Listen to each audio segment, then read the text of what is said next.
This practical sample demonstrates how iLogic no longer needs to save available configurations within your assembly. Instead, we can query available configurations by searching in Vault. What do I mean with static multi-value list? All sizing options for the wheel are part of the assembly parameter list. It's a good approach, no doubt. And the user can add another proper size at any time.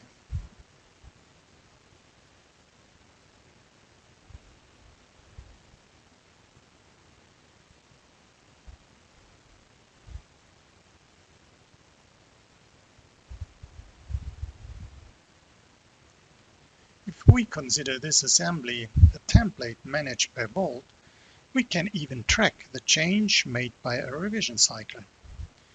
Making this revision could benefit, for instance, if only the product manager or owner should be allowed to decide and perform this change. Or it could be a burden as an unnecessary step, especially if we think about bottom-up configurations. Bottom-up meaning that not all options are pre-configured and prepared in a maximized model template.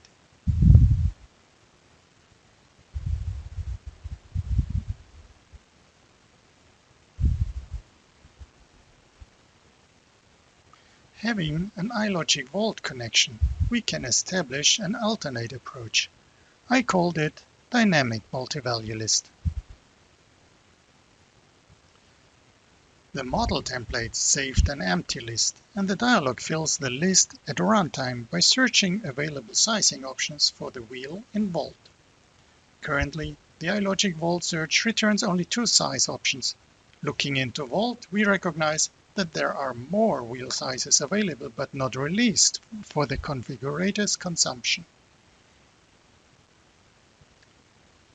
As we released more wheel models, the dialog refreshing rule or a restart of the form adds all the wheel's consumable sizes.